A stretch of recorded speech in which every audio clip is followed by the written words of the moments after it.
Hello mga mananap! Nandito po tayo ngayon sa Dulag, Leyte.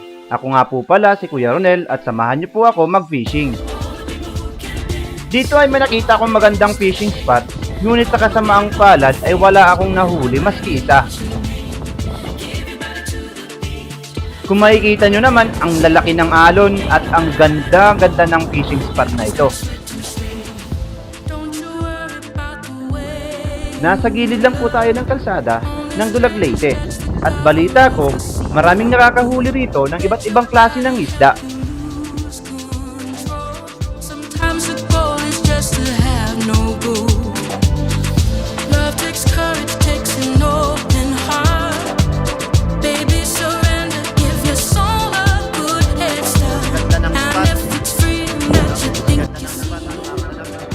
Nakakailang cast na rin po ako, kaso walang may nagsta-strike.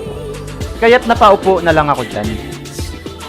Nakailang palit na rin po ako ng lures dyan. Baka sakali sa ibang kulay ng lure ang gusto nila.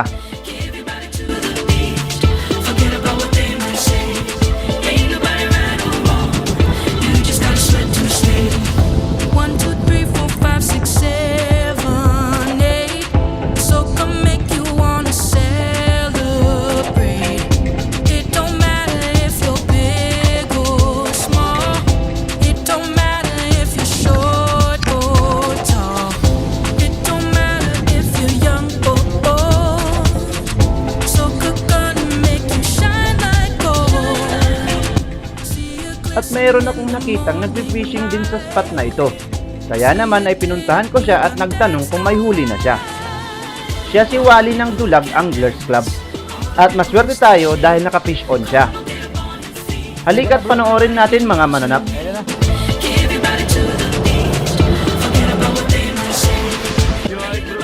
At kung makikita ninyo, ang ganda po ng spot na napili niya.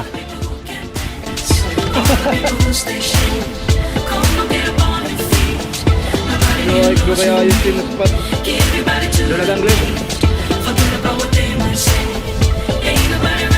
Dulag Anglers, mga bro. Ano nangyari? Wally.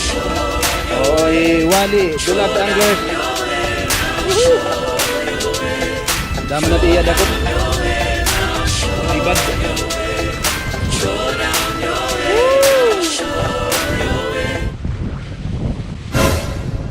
Fish on, fish on, fish on. Masag on. Ayaw mag-uwi, ayaw mag-uwi. Masag on. Unlock na naman ah. At kung makikita ninyo, matagumpay niyang nahuli ito. Kaya't huwag niyong kakalimutan i-like, i-share, i-follow at mag-subscribe sa YouTube channel namin. Maraming salamat!